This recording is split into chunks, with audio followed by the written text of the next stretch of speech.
Donc, je vais vous parler de la laryngoscopie en suspension et des cordectomies. Donc, je vais faire quelques allers-retours sur des vidéos. J'espère que ça va marcher parce que j'ai pas mal de vidéos à vous montrer. Et donc, vous verrez, j'ai des vidéos aussi qui viennent d'autres équipes que je vais annoncer. Voilà, donc on va parler d'une lésion de la corde vocale. Donc, on parle a priori plutôt sur des lésions tumorales ou sur des lésions potentiellement tumorales.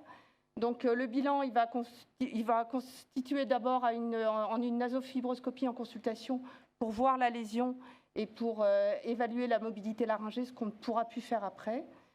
Ensuite, on va demander un scanner si on a une suspicion de tumeur maligne et idéalement, il faut demander un scanner avec des images en phonation pour bien voir les lésions sur la corde vocale.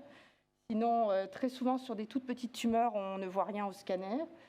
Mais maintenant, en 2021, c'est difficile de ne pas avoir au moins un scanner quand on a même un T1 de corde vocale, ce dont on pouvait se passer il y a 10 ou 20 ans. Et puis l'endoscopie qui va être un élément très important du bilan, puisque ça va permettre de voir la lésion primitive, de bien l'évaluer, de faire des biopsies, de rechercher évidemment une deuxième localisation chez les patients fumeurs, et puis d'évaluer les conditions d'exposition du patient en vue d'une chirurgie endoscopique ultérieure.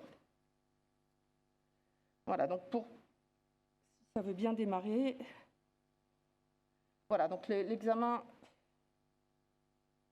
au nasofibroscope pour vous montrer là. On descend dans le cavum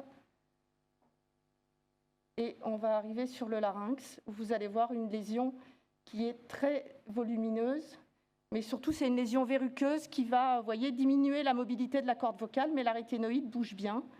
Et donc, voilà, donc vous voyez, c'est des lésions sur lesquelles on peut se poser la question de faire une voie endoscopique parce qu'on sait que ce sont des tumeurs qui sont finalement assez peu agressives.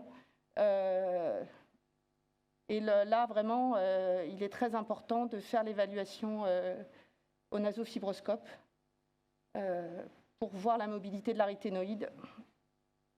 Voilà, alors je vais arrêter ça. On va passer à l'image suivante. Ah, excusez-moi, voilà. Donc, le bilan de la lésion en endoscopie va pouvoir bien préciser la lésion. Donc, si elle est vraiment limitée à la corde vocale, si elle est très superficielle épithéliale, on pourra éventuellement discuter de faire une exérèse simple, ce qu'on appelle un épluchage, une cordectomie de type 1, voir si la lésion descend sur le ligament vocal. À ce moment-là, on va faire une chirurgie qui sera de toute façon beaucoup plus mutilante puisqu'on va avoir un effet sur la voix.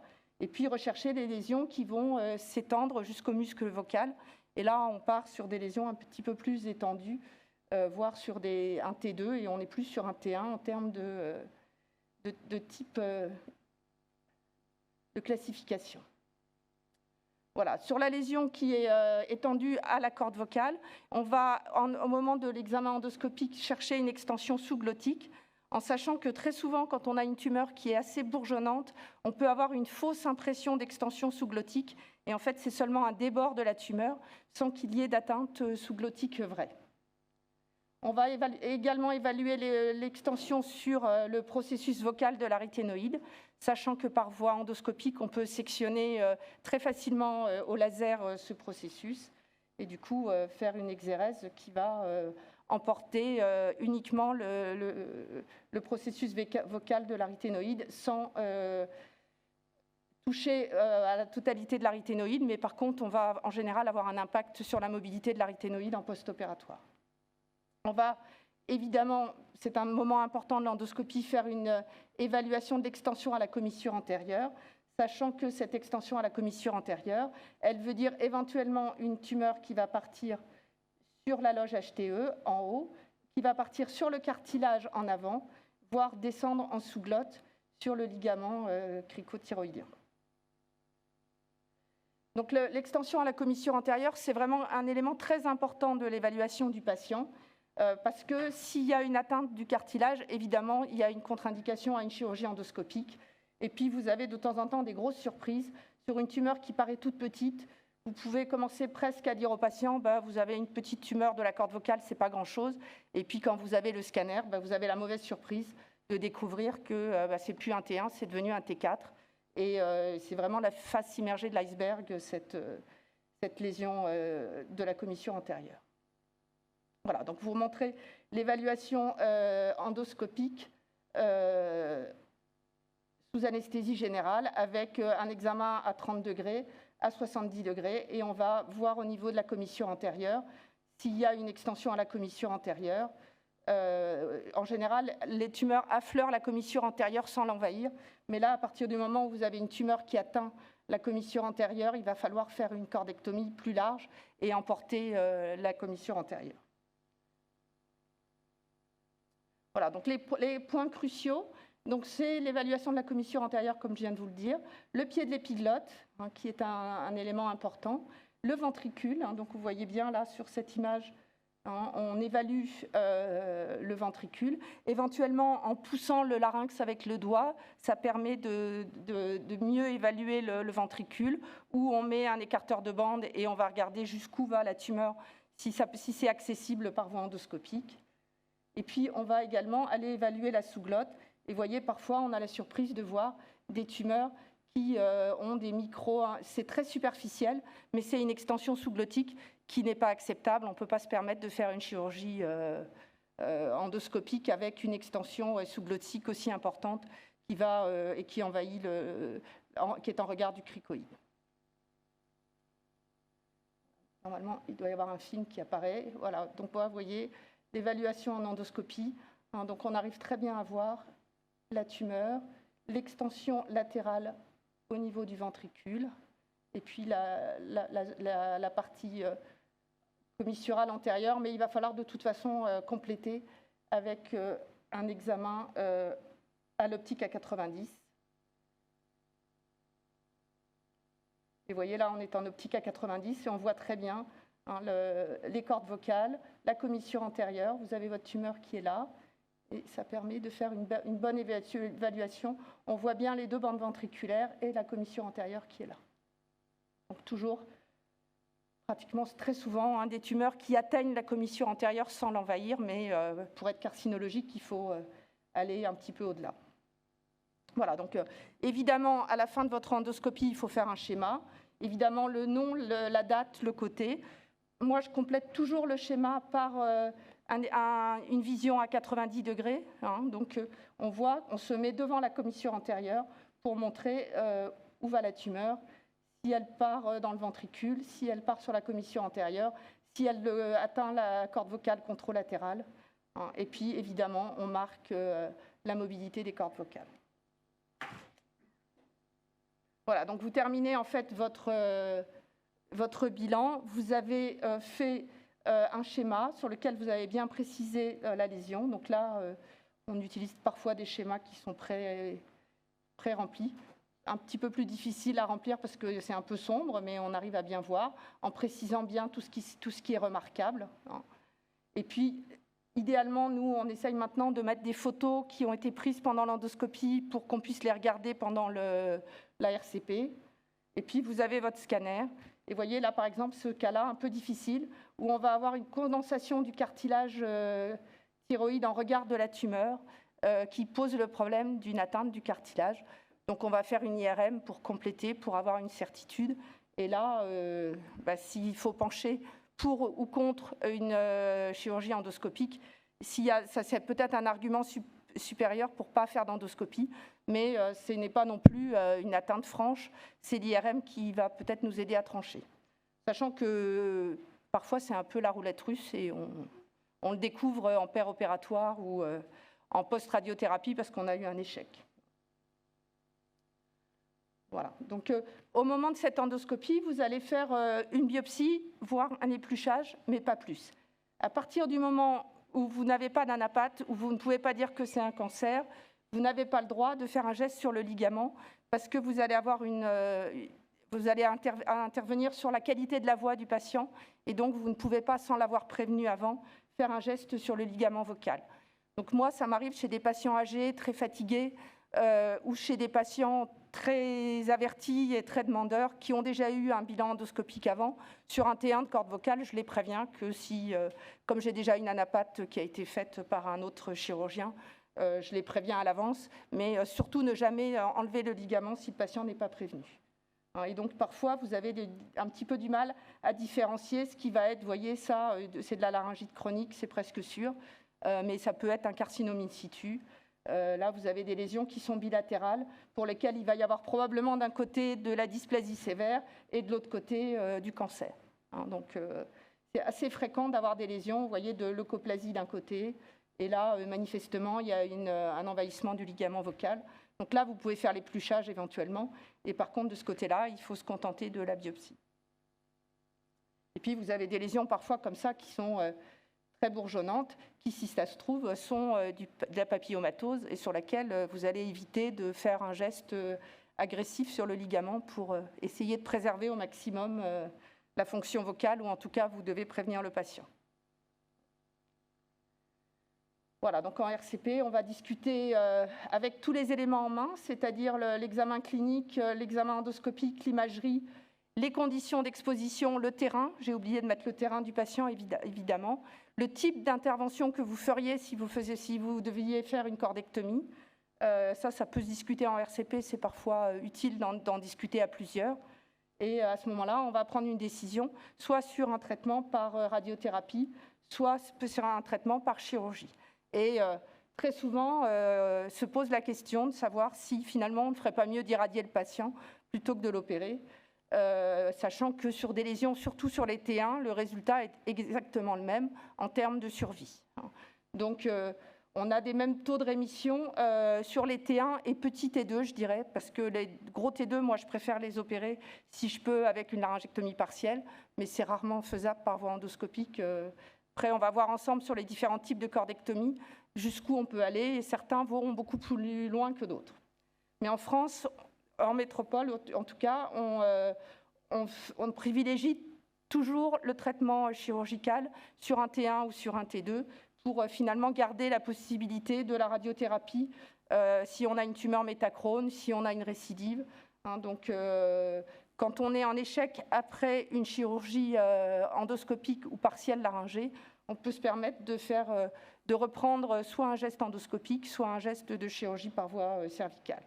Et puis, on peut toujours irradier le patient, alors que le patient qui est même un T1 irradié en champ X3, la reprise chirurgicale, sauf au laser, sinon parfois est difficile.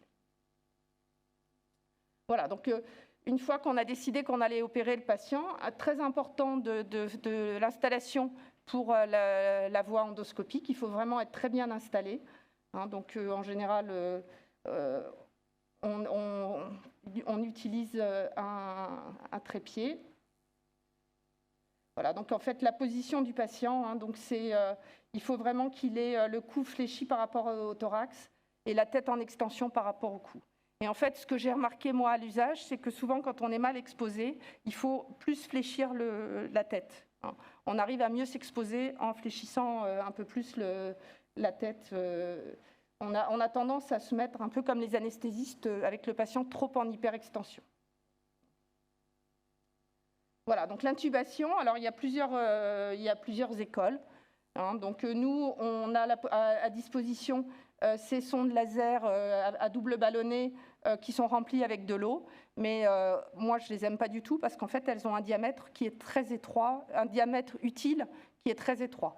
Finalement, la partie métallique prend énormément de place et donc vous êtes gêné par la taille de la sonde. La sonde laser du pauvre, qu'on a utilisée pendant très longtemps, consistait en fait à mettre du papier alu autour de la sonde, ce qui est finalement une assez bonne solution.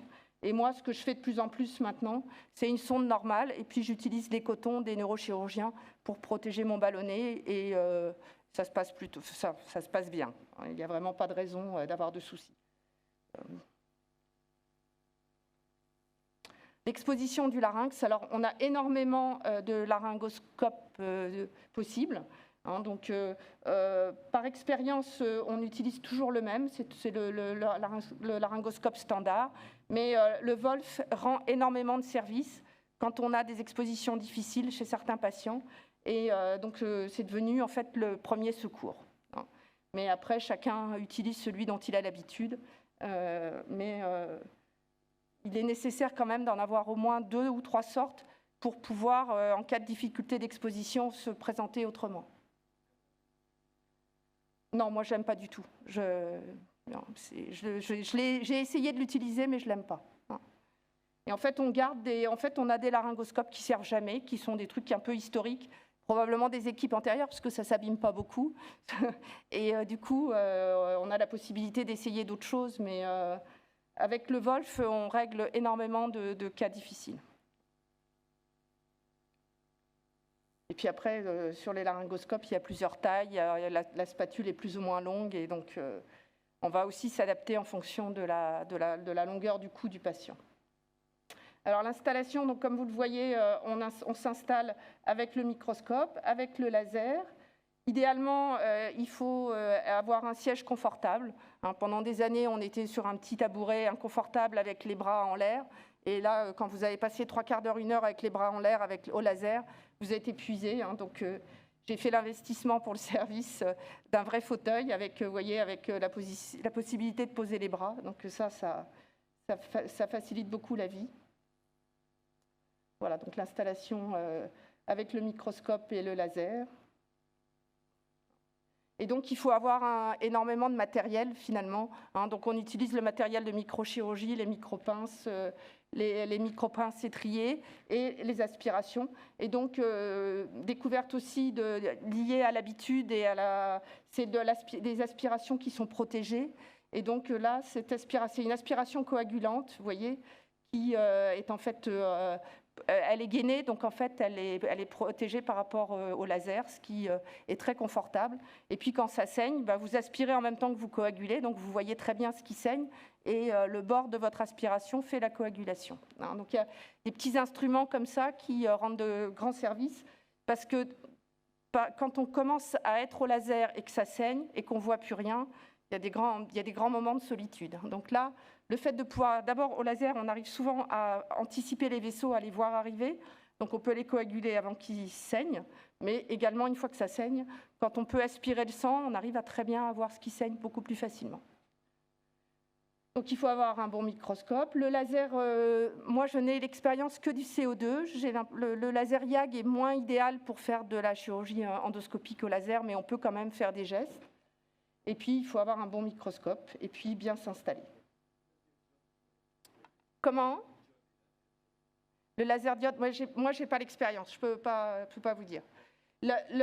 L'idéal, c'est d'avoir un CO2 à Q-bled, parce que la Q-bled vous donne, vous allez le voir sur les vidéos, vous avez une petite lame de bistouri, finalement, c'est un bistouri, donc c'est beaucoup plus confortable d'opérer avec une petite lame de bistouri qui va tourner facilement pendant votre geste, que d'opérer avec un point qui va être beaucoup plus fixe et limité, et c'est surtout plus long.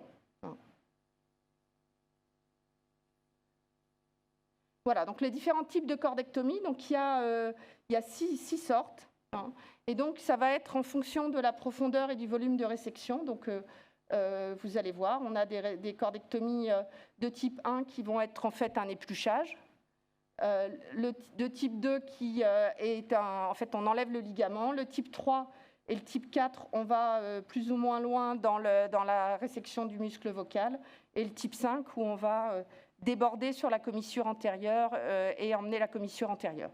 Et finalement, le type 5 est très souvent nécessaire. Après, on verra, il y a d'autres exéreses plus larges. Donc, sur la cordectomie de type 1, donc ce qu'on appelle communément l'épluchage, vous voyez, donc on a un geste en fait qui va consister en fait à resséquer que la muqueuse sur cette grosse tache de leucoplasie. Et donc là, c'est pas très joli, mais je dois avoir sur le côté droit, on ne peut pas faire un type 1. Par contre, sur le côté gauche, c'est une indication de type 1. Est-ce que ça va démarrer ? Voilà, vous voyez, on voit bien, en fait, en fin d'intervention, sur l'exérèse à gauche, que le ligament est bien épluché, entre guillemets.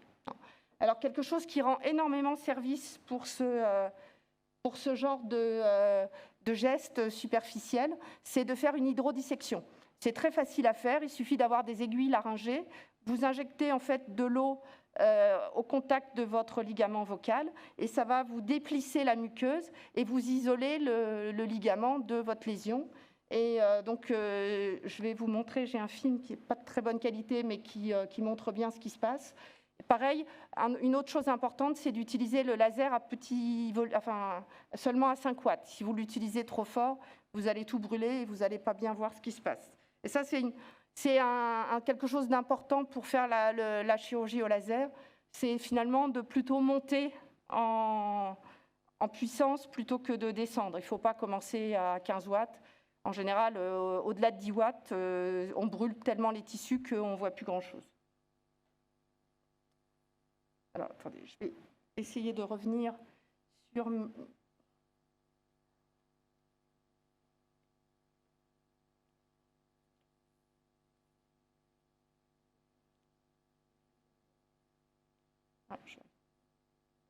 Voilà.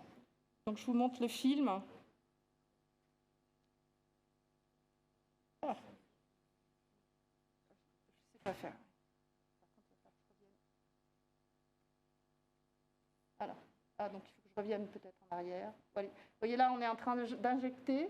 Et quand on injecte, on voit très bien la muqueuse qui se développe. Et ça vous facilite énormément le geste. Hein. C'est vraiment... Voilà, vous voyez. Et après, en fait, vous faites votre exérèse beaucoup plus facilement, parce qu'en plus, vous n'avez pas le souci d'abîmer votre ligament, puisque comme la muqueuse est disséquée, vous attrapez la lésion et vous pouvez la retirer. Je vous remontre donc un exemple qui vient de l'équipe belge, hein, de notre ami Pierre Demez, donc, qui va vous montrer. Je vous montre le film. Voilà. Cordectomie de type 1.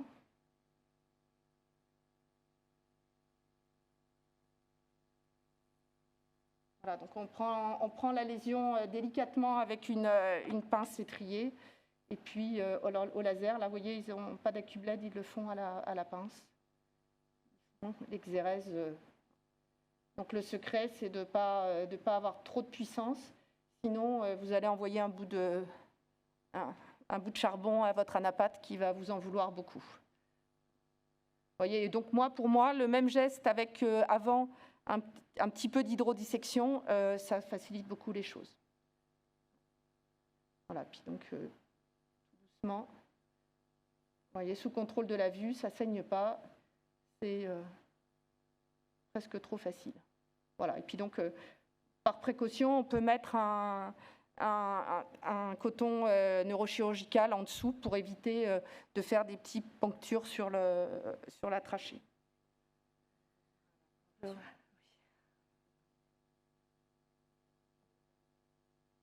Voilà, donc non, je vais avoir besoin de... Ah oui, sinon je peux peut-être... Donc la cordectomie de type 2, donc on va emmener le ligament cette fois-ci. Alors attendez, j'ai les films, donc je vais directement aller sur le film, ce sera plus simple.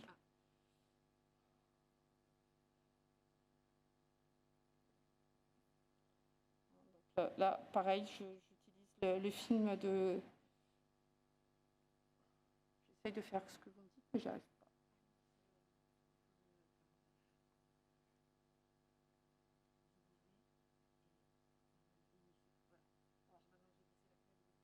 Voilà, donc pour vous montrer... Là, voilà, pareil, on prend délicatement la lésion avec une pince étriée et puis on tire pour s'exposer. Et donc, alors l'avantage de la chirurgie du larynx endolaryngé, c'est qu'en termes de marge, quand on est à 1 mm, on est très bien. Hein, donc, on n'a pas besoin de passer très à distance. C'est pas comme la langue, on n'a pas heureusement besoin d'être à 1 cm, sinon on n'opérerait plus personne.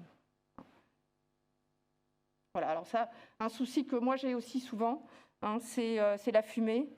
Il faut avoir une aspiration assez efficace au mur pour aspirer la fumée du laser. Nous, on a installé, en fait, on met un petit tube de plastique qui permet de prolonger l'aspiration du laryngoscope.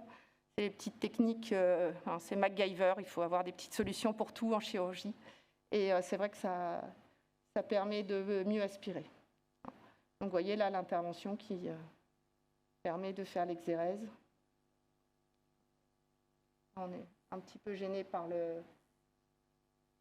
Voilà, donc toujours la partie un petit peu difficile au laser, c'est-à-dire il manque comme au robot la contre-vue.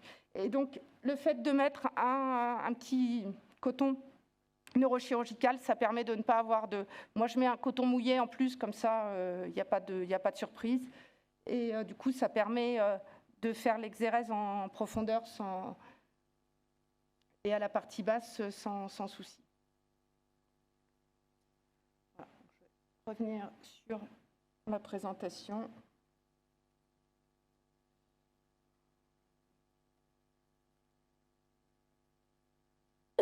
Merci.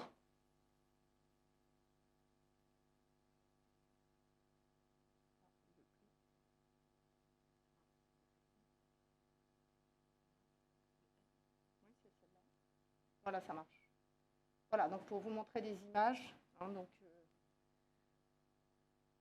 une tumeur qui envahit le ligament vocal, donc très limité, un tiers moyen, donc ça c'est vraiment comme on dirait un petit chocolat, donc l'intervention la plus simple.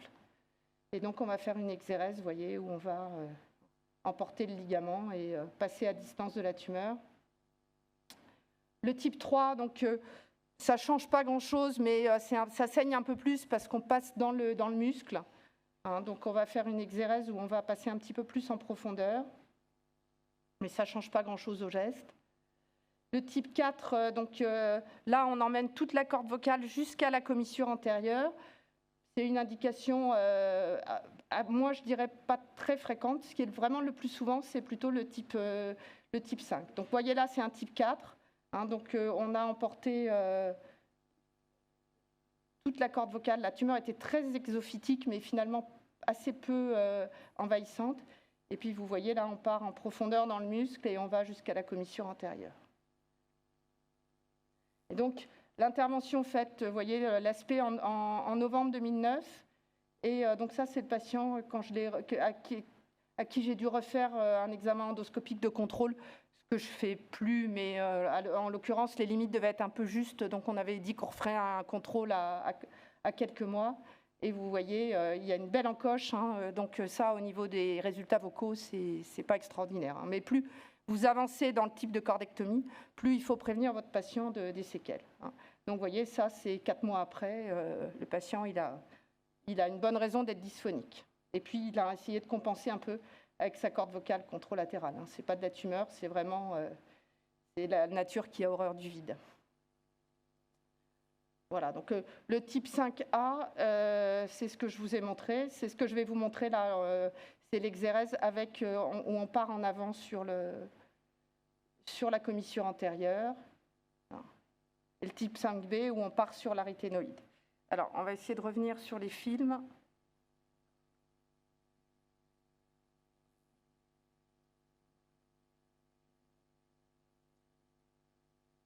Donc, je vous montre un petit morceau de film. Je ne vais pas l'ouvrir.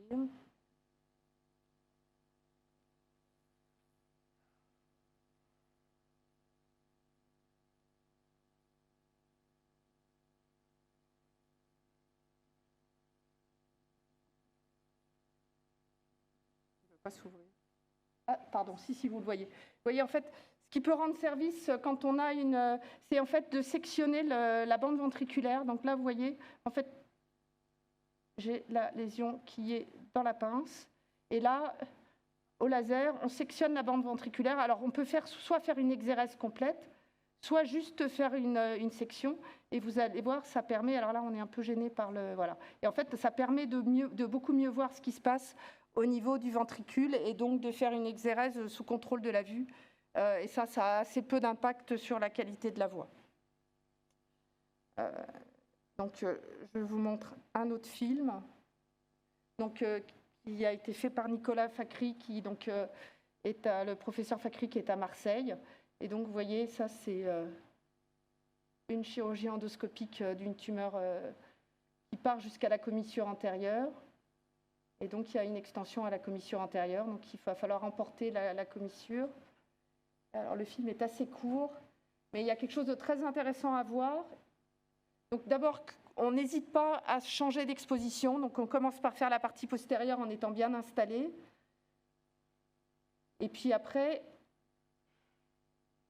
il entame bien la lésion. Il fait tout ce qu'il peut faire de la partie postérieure. Et après, on se réinstalle en avant pour être plus à l'aise. Voilà, vous voyez, on se réinstalle en avant. Et alors, ce qui est très utile, c'est de céder de l'aspiration pour aller gratter le cartilage et pour descendre, en fait, vous voyez, on descend avec l'aspiration la lésion et la commissure antérieure. Et ça vient très bien. Et puis surtout, on est dans une zone qui est exsangue. Et vous voyez, on voit très bien le cartilage qui est là. Et donc, ça permet de faire une exérèse vraiment sous contrôle. Et surtout, on a tendance, en fait, là, vous avez le contrôle endoscopique à 70 degrés et à 3 mois. Donc, vous voyez, ça laisse quand même une synéchie antérieure, mais qui n'est pas majeure. Voilà. Donc, cette dissection à l'aspiration, elle est très utile pour finalement, et pour éviter aussi de rentrer dans le cartilage. Parce qu'en fait, comme on est dans une orientation où on a tendance à traverser le cartilage avec le laser.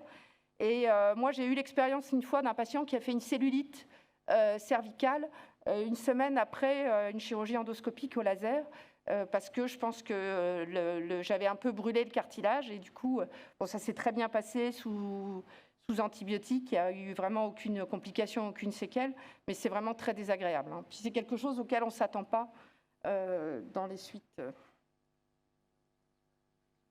retourne sur la présentation, là, oui.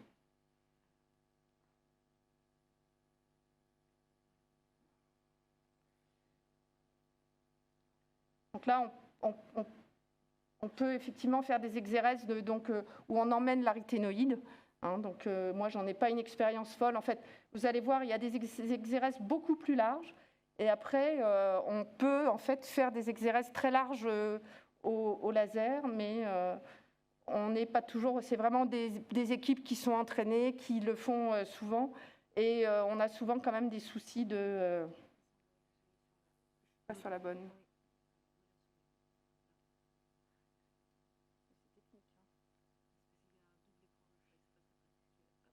Voilà, je reviens là. Voilà, et donc on peut faire des exérèses, vous voyez, où on va faire carrément une hémiglottectomie par voie endoscopique en restant au contact du cartilage. Voilà. Et puis on peut parfois enlever la bande ventriculaire uniquement pour s'exposer et faire des exérèses qui descendent assez bas, voilà, le long de la trachée. Ça, c'est vraiment des chirurgies un peu extrêmes, mais il faut y aller progressivement dans sa courbe d'apprentissage pour commencer par les plus simples. Déjà, les cordectomies de type 5, ça rend jusqu'à 5, ça rend bien service.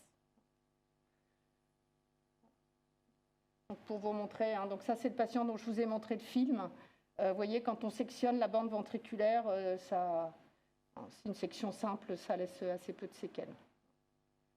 Et puis finalement, parfois, de manière très étonnante, le patient cicatrise en faisant une fausse corde vocale, une fausse néocorde vocale, ce qui donne des résultats imprévisibles, mais plutôt de bonne qualité quand il a une espèce de synéchie muqueuse qui fait une néocorde vocale.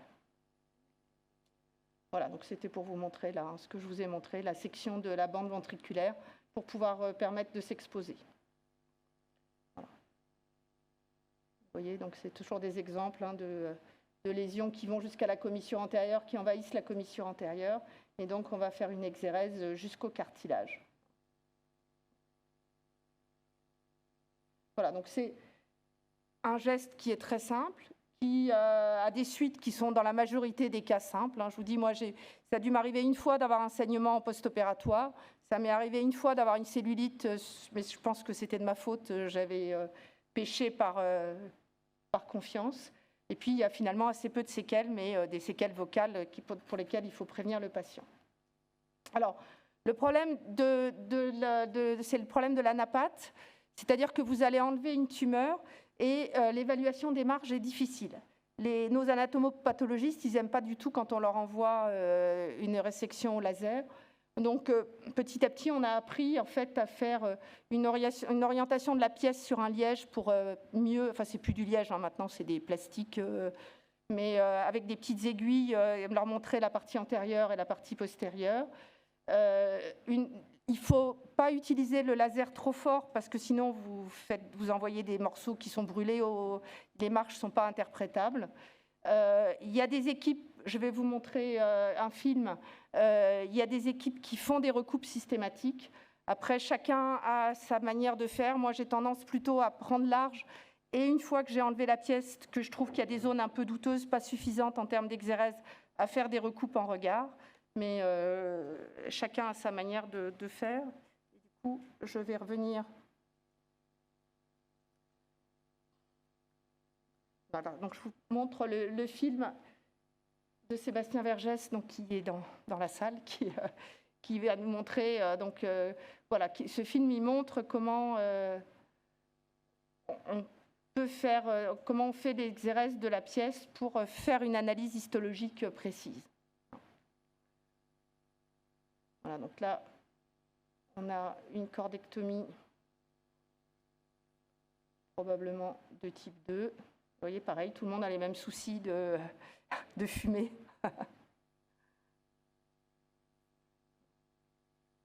Voilà, donc avec la cube LED, hein, vous voyez, c'est vraiment un bistouri en fait. Hein. Par contre, ça chauffe pas mal. Il faut se méfier de...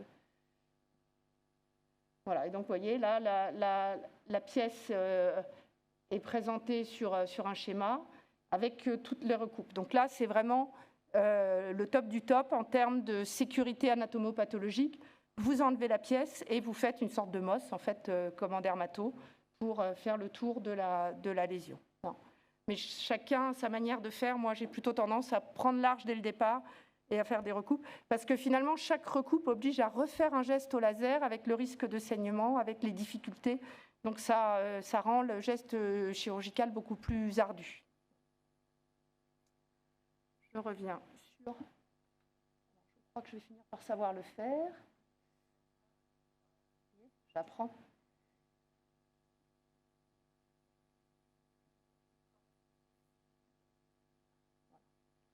Donc, ce qui arrive assez souvent, en toute honnêteté, c'est d'avoir des limites un peu limites, hein, voire douteuses. En général, on se contente d'une surveillance si on a des limites un peu douteuses. Moi, j'ai pris l'habitude, dans ces cas-là, de refaire une endoscopie systématique à 3 mois. Et très souvent, il y a un petit granulome, de toute façon, à 3-4 mois qui persiste, qui souvent est bénin, mais ça permet de faire la biopsie de ce granulome et d'être tranquillisé. Et ce qui arrive de manière très exceptionnelle, et ça m'est arrivé il n'y a pas très longtemps, c'est la tumeur apparaissait toute petite, l'exérèse large, des recoupes par sécurité sur une ou deux zones, et en fait tout était positif. Et en fait la tumeur, ce qu'on voyait macroscopiquement n'avait rien à voir avec la tumeur réelle. Et dans ce cas-là, il faut soit faire une reprise chirurgicale, soit discuter d'une radiothérapie. Vous avez toujours la possibilité de faire une radiothérapie en post-opératoire avec des résultats qui sont plutôt bons. Hein. Alors, du coup, je ne suis plus sur ma présentation. Je ne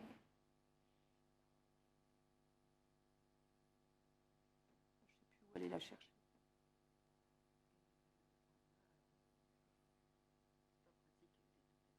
Non, en fait, on n'aurait pas dû le mettre.